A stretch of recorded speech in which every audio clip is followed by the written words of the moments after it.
What's something young couples should know before moving in together? The number one most important thing I've learned since getting married and going through a very rough patch with my wife was to stop keeping score. As somebody else suggested, it's a good idea to separate chores. But guess what? Sometimes somebody isn't going to do their chores, and you'll end up doing it. Do not treat this as you owe me one. Just do it and let it go. The best relationships are when there is no score, there is just a team. It's interesting how relationships evolve. I went through something similar. My friend and his partner hit a rough patch too. They realized that keeping track of who did what just created more tension. Instead, they decided to focus on being a team, supporting each other without keeping score. It helped them not only with chores but with communication too.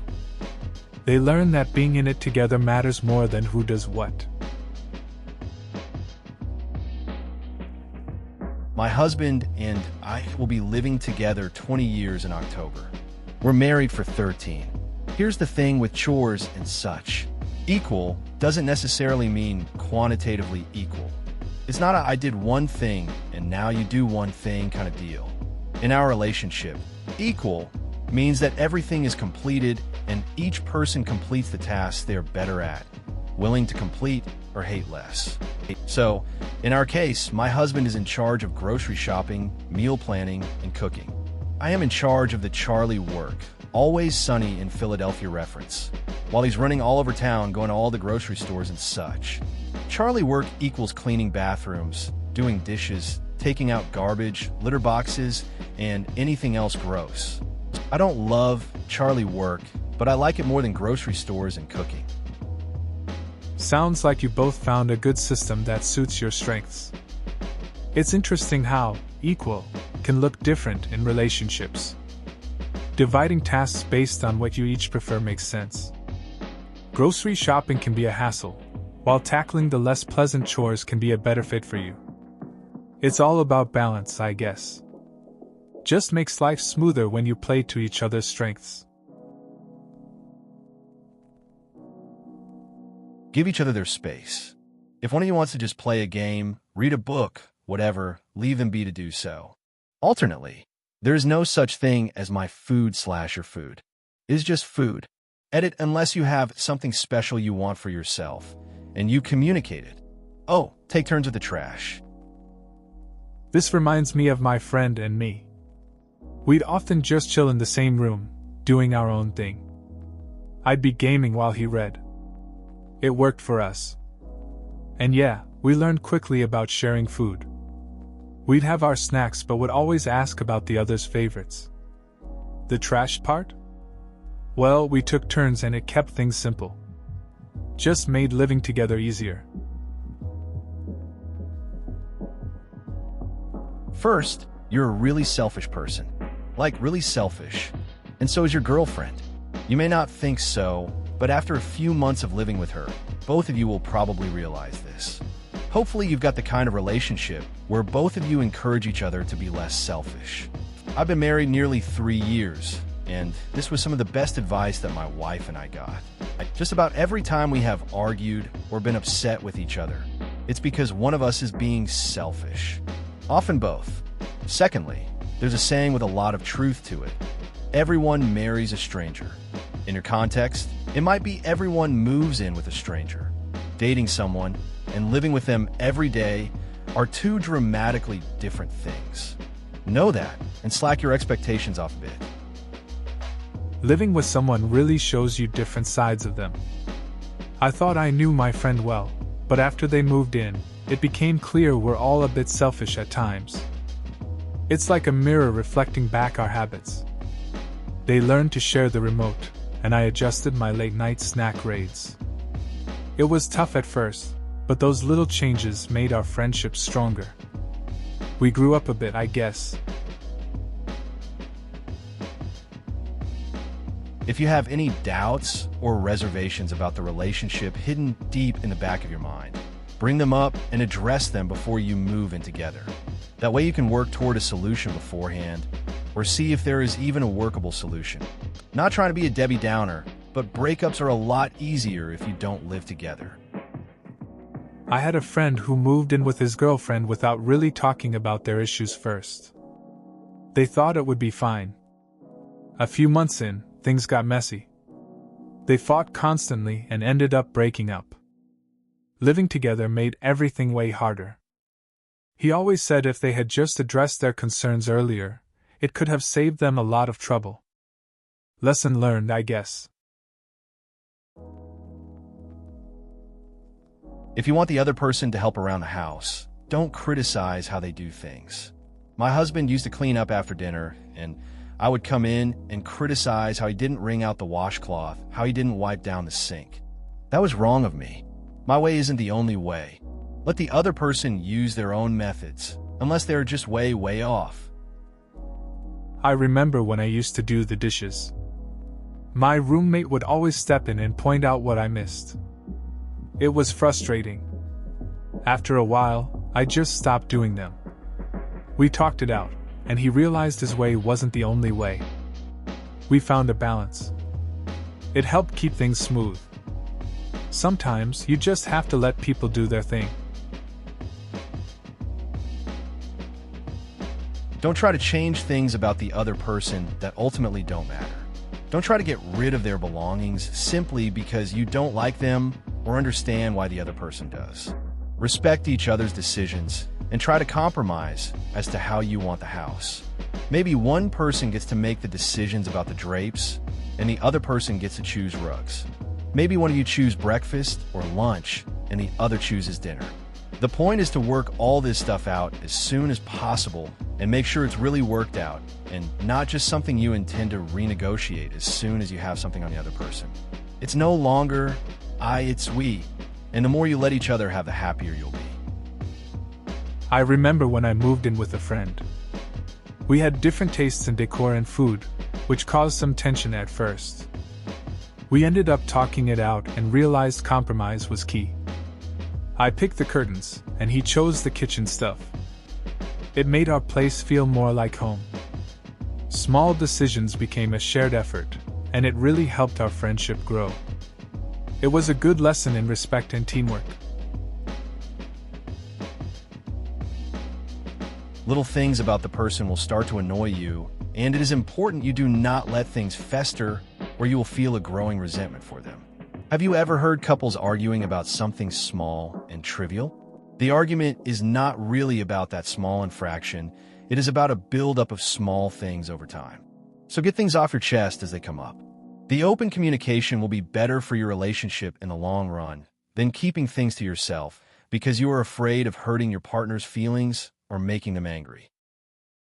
I've seen this happen with a friend. At first, it was tiny things like how they chewed their food or left dishes in the sink. It seemed minor. But over time, those little annoyances added up. One day, they finally had a blow-up over something small. It wasn't really about that moment. It was all the little things building up. They learned to talk it out instead. Good move in the end. I might be weird for this, but when me and my ex moved in together, we got a 2-bedroom flat. It was mostly because I have so much stuff and we'd never have fit in a 1-bedroom place. But also it was really important to both of us that we had a space that was ultimately our own. That doesn't mean we never slept in the same bed, but having my own space was really important to me, and I think I'd always insist on having my own room when moving in with a partner. Also, when we broke up, it made things less awkward, and I actually still live with him at the moment because neither of us can afford to move out on our own just yet. That's an interesting setup. A 2-bedroom flat makes sense, especially when you have a lot of stuff. Having your own space can really help in a relationship. It probably makes things easier during a breakup too, not having to get into each other's personal space all the time. Living together post-breakup can be tough, but it seems like you both are managing it for now. It's a unique situation for sure. This will probably get buried, but I want to share a financial system my husband and I have had great success with. We have a joint account where our normal paychecks go, and that's how bills are paid, groceries are bought, etc. But each month, a few $100 is transferred to each of our allowance accounts, which are separate. This way, if you want to buy something that the spouse doesn't want to spend money on, you buy it with your allowance. Want to take spouse out to dinner or buy him a birthday gift? That comes from allowance. It helps to reinforce the generosity of the act when everything else in our financial lives is shared. We've had a really great time using this system, and we never, ever fight about money because of it. That's a pretty smart approach to managing finances. Having separate allowance accounts seems to take the pressure off, making it easier to buy things without feeling guilty. It's nice that it allows for generosity without the usual money stress. Keeping things clear like that probably really helps with communication too. Seems like a solid way to stay on the same page and avoid conflicts. Talk about how you'll handle finances, chores, your families, etc. Know what you want this to culminate in. Do you eventually want to get married? When? I've seen too many couples bumble along, assuming they each want the same thing. Then one learns the other doesn't want to get married after years. It's ugly. It can still be a lot like a divorce when you break up, only you don't have as many legal protections. Absolutely do not merge finances unless you have some kind of legal agreement set up. We all love our SOs, but we're all only just human too. I get what you're saying. It's crucial to know where you both stand on things like finances and chores before getting too deep. I've seen friends end up in complicated situations because they never talked about marriage plans. Clear communication prevents misunderstandings later. I believe it's important to set boundaries and have some agreements in place, especially when merging finances. Helps avoid messiness if things don't work out. If you're planning on sharing expense, and you're going to need at least 6 accounts between the two of you. Your personal saving and checking account, their personal saving and checking account, joint saving and checking account, split your paycheck between these accounts and use that account for groceries and bills. Do not use it for your personal expenses and hobbies. Fewer things are as big an aggravation as not having enough money in the joint accounts because someone decided they needed a new pair of shoes doilies or the latest Call of Battlefield game. Money issues are the #1 reason for divorce in America. And if your SO turns out to be absolutely terrible with finances, it's best to find that out before you get married. That makes sense. I've seen friends struggle with money when they didn't plan things out. One of them ended up in debt because they bought random stuff instead of sticking to the budget. It just leads to arguments. Another friend was smart about it, split everything up, and it worked out fine for them. It's all about communication and keeping your finances in check before anything serious. Communicate. Learn to apologize when you are wrong. Yelling does nothing. Breath. Take time to collect your thoughts and then have an honest discussion. Pick your battles, because they're going to happen. Realize when to give each other space. Money is going to be an issue. Be upfront about it, but be honest with each other about it. Clean up. Keep your place nice looking. Trust me, it makes coming home that much better. Buy candles for the bathroom. You're both going to stink it up from time to time. Create rules, for instance, if she cooks you clean and vice versa. My dad used to say to me, read the room. This has helped me a ton in our 9-year relationship. Basically know when to ask TIFU or when to put the controller down and pay attention to her. Looks like the rest of this thread is full of advice too. Good luck. This sounds pretty relatable. I've had my share of relationship ups and downs too. One time, my friend had a big fight with his girlfriend over something small. After some yelling, he took a step back, calmed down, and just talked it out. They ended up resolving it over pizza. It's true, knowing when to speak and when to listen makes a big difference. Small things like cleaning up really help keep peace at home. This is such a small point, and I don't have a ton of experience living with it, so. I lived with an ex for an agreed-upon 3-month period during a summer internship. But my advice still holds true. Don't just automatically do someone else's laundry and assume you're doing them a favor. Ask first, please. Sheets, towel, sure.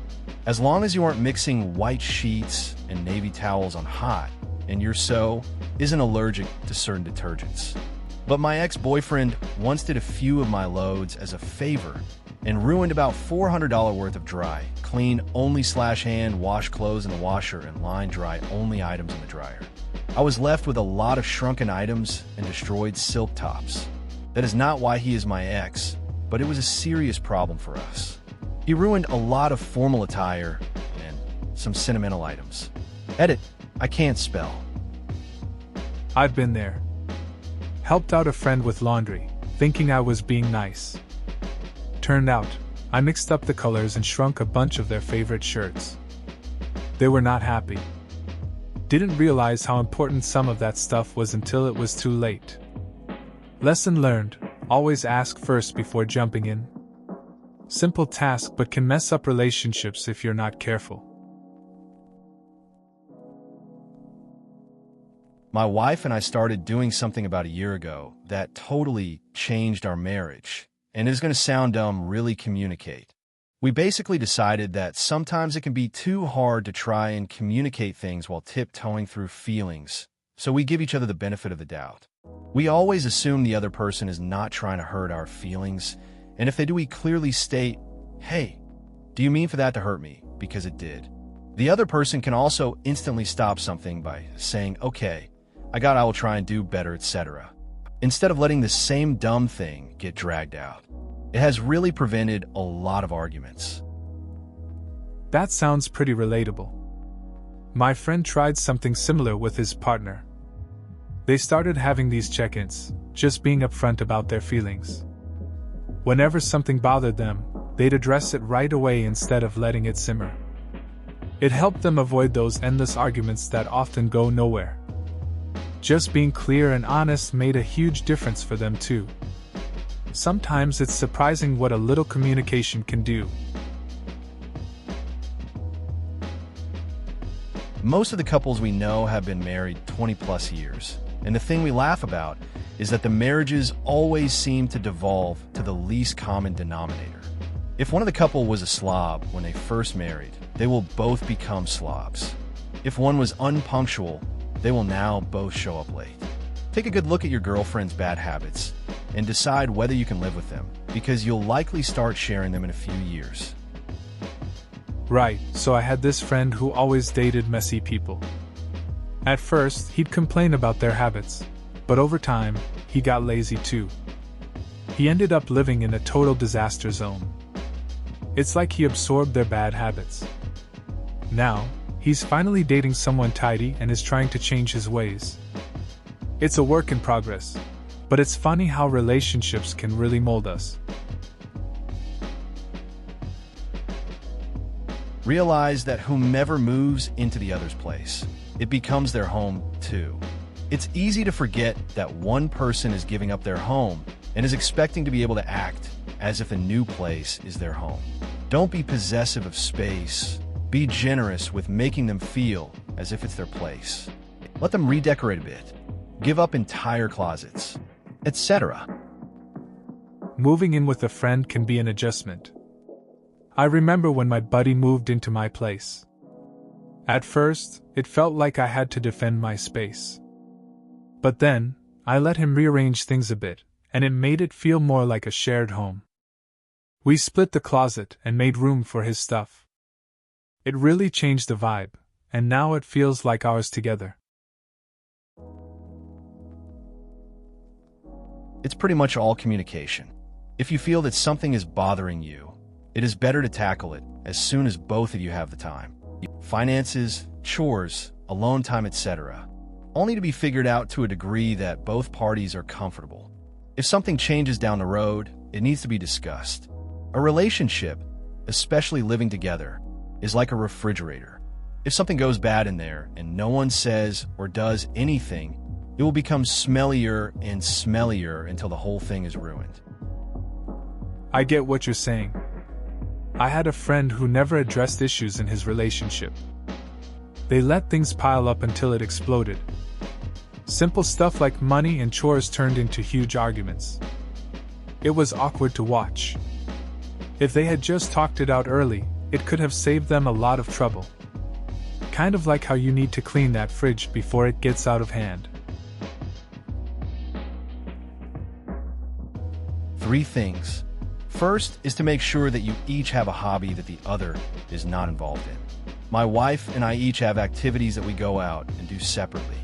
Alone time is very important, especially if one person is a little more dependent than the other. Second is to not be afraid to do different things together. For example, I might be on Reddit while my wife is reading a book. She might read me a passage she liked. I might share a post, or we can stop and talk. We don't feel the need to entertain each other. You don't have to be doing the same thing to spend time together. Third, and this is a biggie, do not expect that you will be the same people in a few years that you are now. The 4 years dating is a great start, but 4 years dating for years living together and 4 years being married are all different things. Don't be afraid of change in yourself or your partner. Just grow together. Pick up each other's slack without being a doormat or a bully, and you will be fine. This story makes a lot of sense.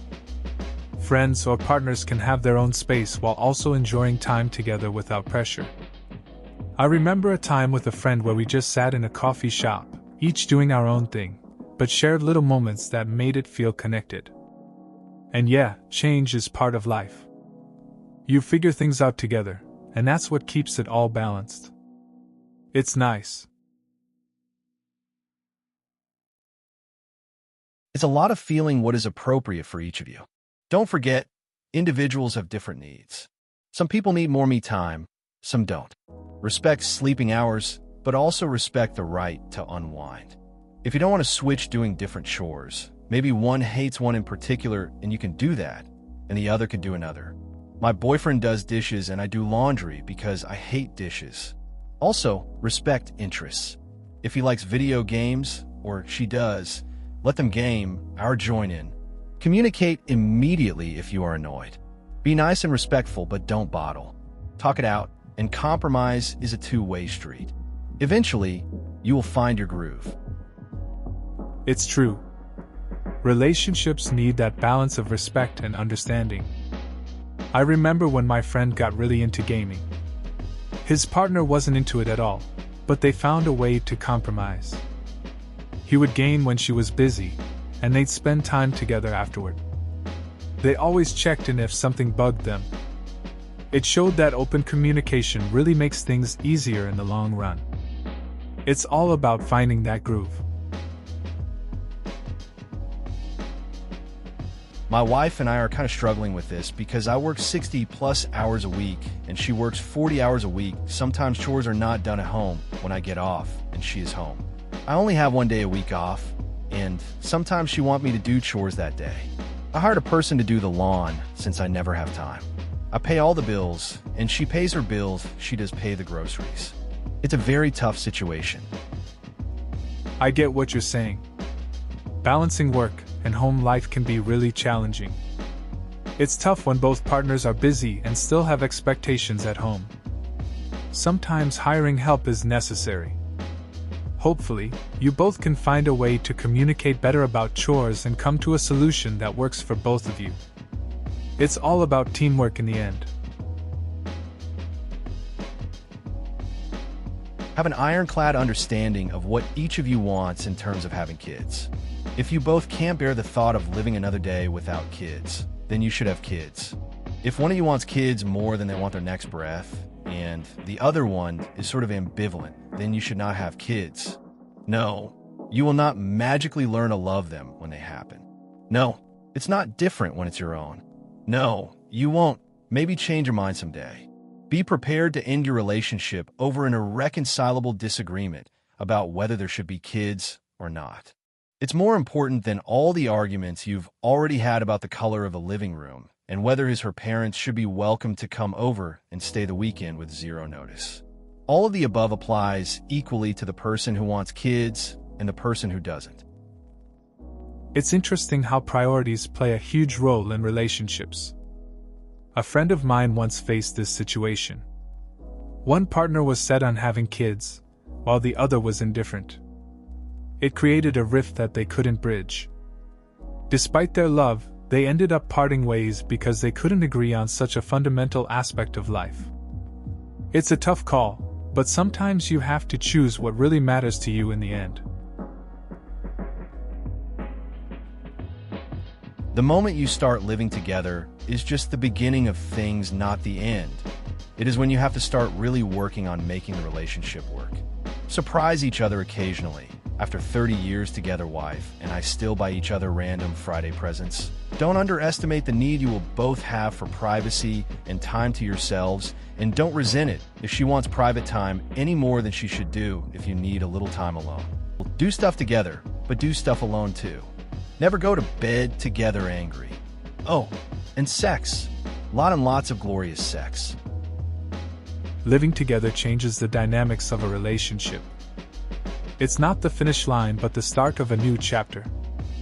My friend and his partner have a similar routine with little surprises. They respect each other's need for space. They often do things together, but they also have their own hobbies.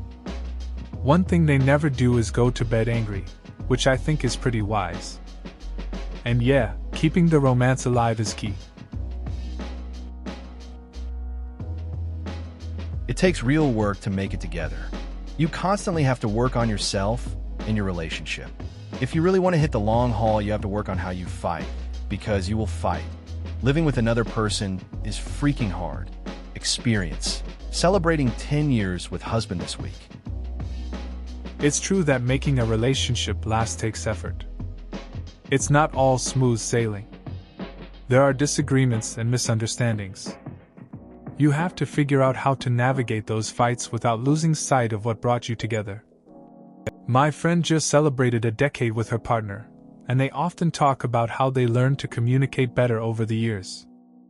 It's about growth, both individually and together.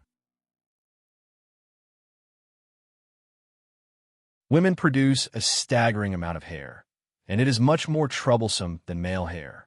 Before my wife moved in, I never had a problem with any drain clogging ever.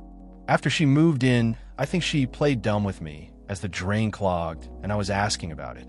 I wondered what was wrong with our apartment, and she kind of shrugged and said, "I don't know." She knew. Now I have to clean the shower drain every 6 months or so, or the shower will back up and fill when you shower. It's funny how you never notice certain things until someone else moves in. My buddy had a similar issue with his girlfriend. He didn't care much about the bathroom before, but once she started using all those products, the drains got backed up. He felt like he was on a maintenance schedule. Now, it's just part of life for him, but still, he jokes about needing a drain cleaning service on speed dial. Be sure to communicate. Remember, if there is something that you or her thinks you shouldn't say to the other person because you're scared, embarrassed, afraid, or just want to try to get away with it, then that's exactly what you should be telling your partner. It will be stressful living together. Be there for each other. I remember when my friend moved in with their partner. They had some tough moments adjusting, especially with communication. They learned that sharing small worries was important, even if it felt awkward. It took time, but being honest helped ease the stress. They started to support each other more. It's a struggle at first, but it showed them the value of being open. They're doing better now, just taking it day by day. Be on the same page regarding marriage. Steps forward, chores, money, time apart, dating, sex, transportation. It's baffling how many couples move in willy-nilly without being on the same page about really important stuff. No one model is right for all couples. I didn't live with my husband until 4 weeks before we were married, much against the advice of most everyone, and it worked fine. Other couples will not agree on that. As long as you're on the same page, then any model can work. It's interesting how relationships differ. My friend took a similar approach, waiting to live with his partner until after the wedding. They talked a lot about finances and chores beforehand. Meanwhile, another couple I know moved in together right away and had to figure things out as they went. As you said, being aligned on crucial topics makes a big difference. It's all about finding what works for each couple. My grandmother's father sat her and my grandfather down when they got engaged and had them each write out 10 things that would be deal breakers in the relationship. This is a great way to discuss the things that really bother you in a completely non-confrontational way, as they are not specifically directed at the significant other. Also, figuring out the distribution of bills and chores before it becomes an argument is priceless. That's an interesting approach. It makes sense to get those things out in the open early on. A lot of couples could probably benefit from clear communication like that. Avoiding potential fights over chores or bills seems smart. It shows how important it is to set expectations right from the start. Overall, sounds like a practical way to build a strong foundation in a relationship. I was in the same situation. My girlfriend and I moved in together in February, and our 4-year anniversary was yesterday. It has been the best decision we have made throughout the years we've been together. Any fights we were getting into had stopped, and we both have lots of fun between watching movies and play games together or going out places. My advice is to be prepared to share a lot of stuff. That's cool to hear. Moving in together can be a big step, but it sounds like it worked out well for you too. It's nice to see how living together has helped you both connect more and avoid conflicts. Sharing space and activities can really strengthen a relationship. Congrats on the anniversary too. Just remember, communication is key when sharing everything. Question: my friend is in a relationship for just over a year with this girl. Neither have lived on their own yet, despite being 24 and 23, and now they want to buy a house together. She's a nice girl, but she has no self-control when it comes to practical stuff like handling money. She works, lives with her parents, but never has any money because she blows it all. Would you guys see this working out well? Or should I out my concern and tell my mate not to buy a house together? It seems like a risky move. Buying a house is a big deal, and if she struggles with money, it could lead to problems later. Maybe you could have a chat with your friend. It's important for them to be on the same page about finances before making such a commitment. They might appreciate your input and think it over. Just keep it chill and let them decide what to do. Know this: the 7-year itch thing is quite real. I've seen it over and over again. Of course, not everyone will go through this in their relationship, but for some reason around year 7-1, or both of you will get wandering eyes, and most affairs seem to start at this point if they're going to happen. Sorry to be a downer, but I've seen it at least a dozen times among not only my marriage. We got past it, it was not fun, but my friends, co-workers, and relatives. More like the 6 to 8 year itch, but you get the idea.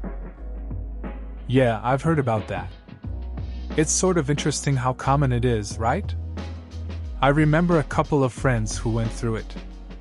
They seemed fine until suddenly there were issues. It's like the routine sets in, and then people start looking for something else.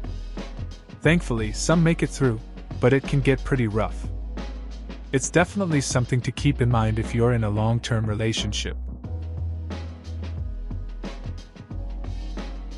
Please consider subscribing if you enjoyed. Love.